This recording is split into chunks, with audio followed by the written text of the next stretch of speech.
What's happening? It's your bro King Blitz checking in one time for the one time. Welcome back, Kings and Queens, to the Kingdom. And if you are joining us for the first time, I truly hope it's not your last. Today we have more Jordan Peterson, and he's talking with Africa Brooke on the Michaela Peterson podcast. So let's go ahead and cut this music off, y'all, and dive right into it. Apparently, she had to change her heart towards Jordan. Let's figure out how and why.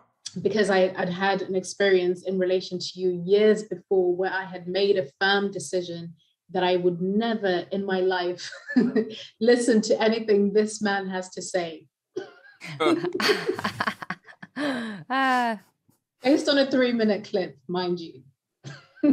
Do you remember what it was that I said that was so profoundly irritating? You know, at this point, it's crazy because Jordan, he's not in no way, shape, or form surprised by responses like this at this point. I'm pretty sure he's numb to it completely. Just. Do you remember what it was that I said that was so profoundly irritating? I mean, there's do, many. Jordan. Can you tell me what that was? Of course, you were talking about the gender pay gap, and this was part of a longer interview. The interview that you had with Kathy Newman, and this was a clip, 3-minute clip. You were talking about the gender pay gap, and you were saying that, paraphrasing here, but that the reason for most women is because most women are agreeable, most women don't negotiate, etc., etc. I believe that was essentially giving people options as to why it could be that there's this thing that exists or doesn't exist. And I didn't even finish the clip. I didn't even finish the 3-minute clip. But based on the things that another out of context clip that I had seen before, and the way that I'd heard your name being spoken of before in the context of the trans conversation that was happening around that time, 2018. Right, exactly. Again, I was watching this clip, and it's almost like I wasn't even listening to what you were saying. I had already decided that I don't like this man. You know what? I appreciate the fact that she's at least 100% honest, because even myself during this journey, I've told y'all I'm even now I'm going through the process of deconditioning, or whatever you want to call it, or reconditioning myself, just re-understanding the perspectives that I've been conditioned to, and learning how to have one of my own, create one of my own without influence of outside influence. So, to hear her say that she heard this clip, and she couldn't even make it to the end. It saddens me because it's like, wow, you didn't even give him the chance you didn't even try to get the whole concept behind it. You heard what you heard and decided what you decided immediately. And I think that's the problem with everybody. Just, you hear what you hear initially, and as soon as you hear something you don't like, everything else becomes tuned out, and you've already made up your mind, which is preventing you from growth in the conversation. You may learn something from somebody who you disagree. You can learn something from somebody you disagree with. Trust me. Because someone that I trust has told me that I shouldn't like him. So therefore, the decision is made. Why do I even have to finish that video? Right, of course. And it was just, right? Mm-hmm. And it was just normal. Well, we use heuristics like that all the time, and yes. It's easy to get caught up in them because, you can't listen to everyone. And so you kind of have to make a snap judgment about almost everyone. And the default is you don't listen because there's like 7 billion people. So obviously you're not listening to most of them. So you don't need much of an excuse. And it's really easy for that to get. And I mean, it's not like I haven't experienced that. Like on my podcast, I invite people on. Abigail Schreier, for example, she wrote, I don't remember the name of her most recent book, but it's a investigation into the downside of the rush to make everything gender fluid, essentially. And I was terrified when I had her on. I mean, I was in rather ill health at irreversible damage. Yeah. That's the one. I want to have Andy Ngo on my podcast, but that also makes me nervous too. And, because he's tarred with the fascist brush, and then it's guilt by association. And that might have been part of what you were feeling. Guilt by association. Oh, man, I've been a victim of guilt by association, man. That's part of the reason why I'm the black sheep in my family, because once I unplugged, bro, it was just like, well, hold on. Everybody thinks like this. Have y'all considered this? And then everybody's, you thinking differently. Forget you. And it's like, whoa. I'm doing something right. It's guilt by association, and that might have been part of what you were feeling. So so you think, well, you need a simplifying heuristic, and part of that is, well, that most people aren't worth listening to, and he's definitely not worth listening to, and then that can so easily become politicized. And once it is, especially when the political has become religious, it's really, really hard to overcome that. Yeah. Yeah, and so, it really is. You know, a lot of the things that the radical left are pointing out are in some sense universal human failings. And so they have that truth about them. I mean, because we could ask ourselves, given the implicit tendency for human beings to have a pronounced in-group preference and the potential we have for violence against out-group members, how do we all address our proclivity to damn the foreigner? Okay, that's a really important question. Proclivity? I'm sorry, I don't know what that is. I'm going to hit the Google real quick as I rewind so I can catch up before he moves on. Pronounced in-group preference and the potential we have for violence against out-group members. How do we all address our proclivity? Proclivity means a tendency to choose or do something regularly, an inclination or a predisposition towards a particular thing. Okay, got it. To damn the foreigner. Okay, that's a really important question. And I feel like I've got a good answer. Okay, let me add the one end to that. And then the next thing is, well, we all have these proclivities. How are they exacerbated by power and privilege? Right? Those are good questions. But as soon as we make it instantly racist, well, then we can't even ask the damn questions properly anymore. So now that's something that we learned from like the interview he did with Michael E. Dyson. The one I kept getting called a coon for because every time Michael would bring race in it, I would say, yo, I'm black too. Well, I didn't actually say that, but in a sense I'm saying, hey, I'm black too, and I'm hearing what you're saying. But right now, this isn't the conversation. The conversation isn't about my kind being oppressed. This conversation is how can... But I felt like he kept using that. And once race got brought into it, it was just difficult to talk about the root of the issues because the crowd had even made their mind up. You know, because I mean, me being a black man and me hearing him speak on these issues, because I'm so closely related to it and I understand it, I can be like, yes, I agree. However, I'm also man enough to realize time and place. That wasn't the time and place to bring that up. And that, at least in that particular, for that specific conversation that they was having, that particular bullet point, I guess, in the conversation. I'm not saying that it shouldn't have been brought up in the conversation at all, but what they was trying to, you know, the question they was trying to answer, man, it didn't need to sit right there, bro. Instantly racist. Well, then we can't even ask the damn questions properly anymore. So, Mick, sorry. My joke is over now. Oh, I'm sorry. I stomped all over your timely joke. You stomped all over my tiny little joke. I was thinking about that question earlier, though. If everyone has these tendencies, which they certainly do, I've noticed that if I have a guest on my podcast, and I think my audience is fairly open-minded, but then I'll have a guest on that, and they'll hate them.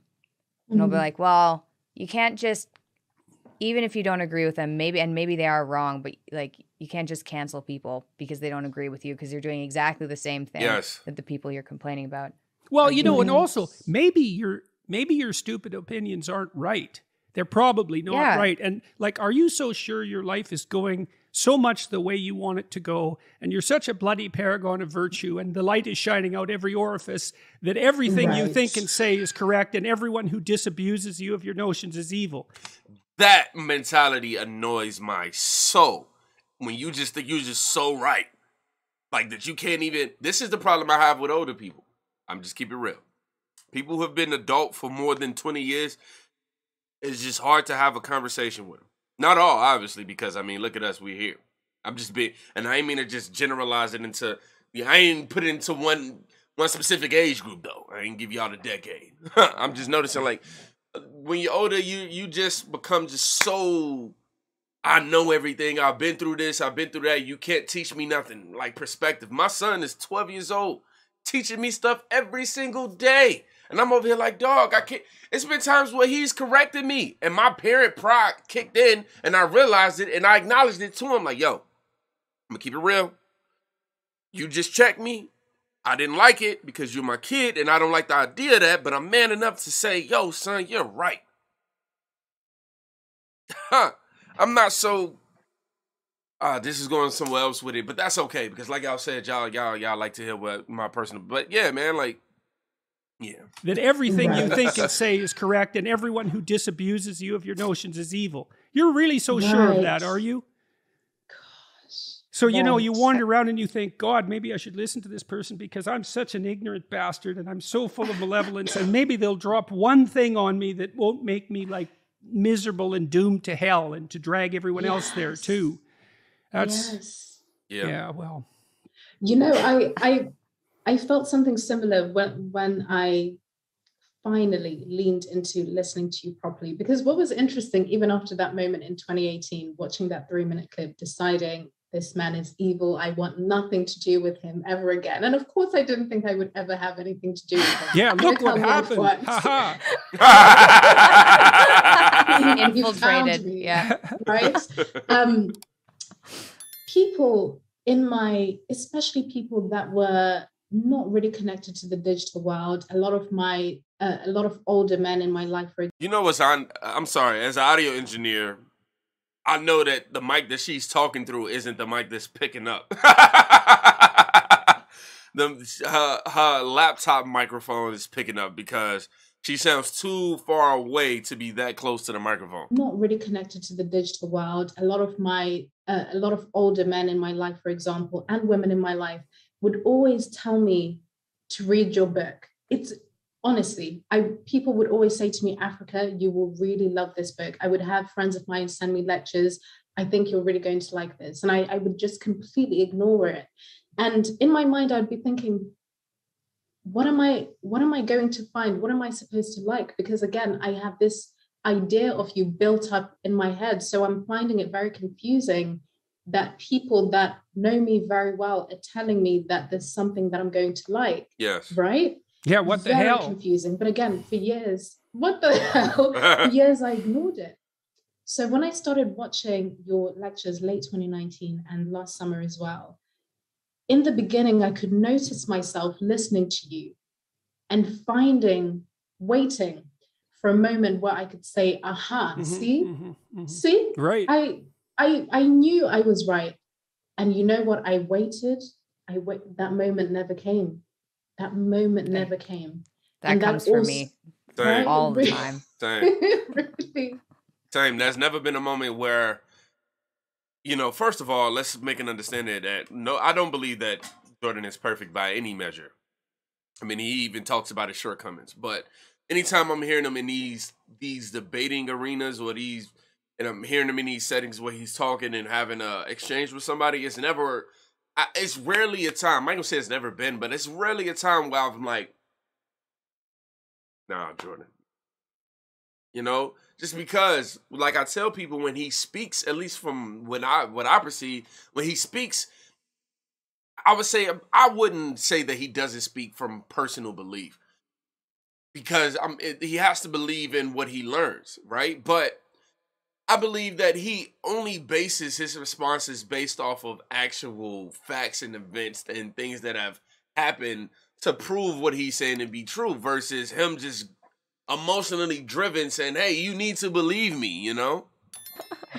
And that again, so it's like there wasn't one moment of being awake and then it's done. So many little, tiny, seemingly insignificant moments where I'm just sitting here by my sofa, just watching and listening, observing myself, waiting, you know, for that confirmation that I'm right. Mm-hmm. And then it never coming. And then I have to deal with that. And then so again, my curiosity, I finally allowed myself to be curious again. And now, Jordan, I can say you have been one of the most influential people to me for so many reasons I couldn't even mention right now. But to be able to have the conversations that I do now publicly, you have, and I could have never imagined this ever in my entire life. This is things like this don't just happen. And You're the fact that I breaking me can up, tell man. you this. Oh no.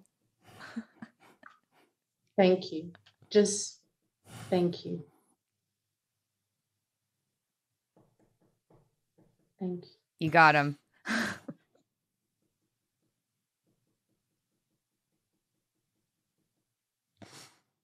It's a pleasure. It's a rough pleasure, but I know. you know, you knew what happened to me with Marvel Comics. Yeah. That was something.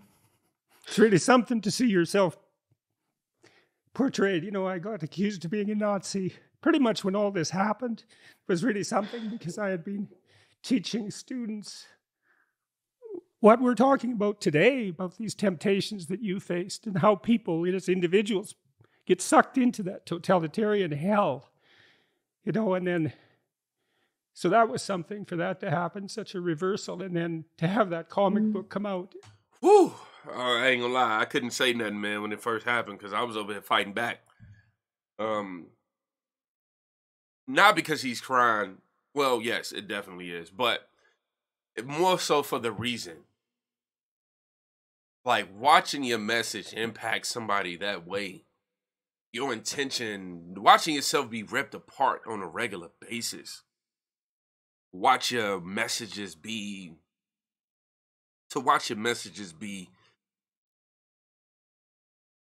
twisted and turned, and people perceiving you as this person that you're trying to rally against is like, man, that has to be difficult. So to hear somebody like be able to come to you and say like, hey, I was one of them people who wrote you off. You know, I was one of them people who didn't want to give you the time of day. To come and down tell you that they realize what you've been trying to say, and they realize that they've been a part of the whole problem that you've been trying to present to people, and it sucks that he got to get crucified for it, man. And I don't know what the Marvel incident is, if anybody can provide some context for me. But I'm back, y'all. I'm back! You go ahead and say that so I can stop all this emotional stuff. No, it's just hard, man, for real. You know, I'm a human, man. I'm a grown man, but, man, I'm a human, bro, and I resonate with emotions like this. Sucked into that totalitarian hell, you know, and then, so that was something for that to happen, such a reversal, and then to have that comic book come out, well, it was surreal.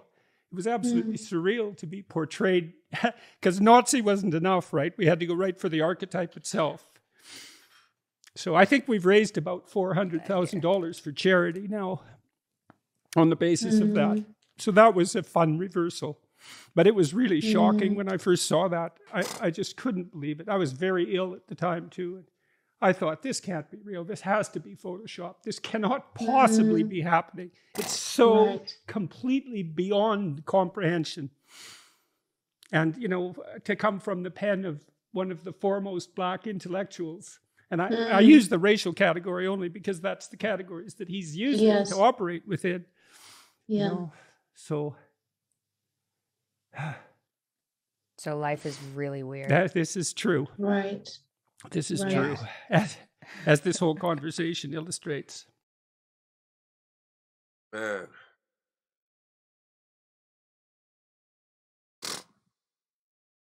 Whew.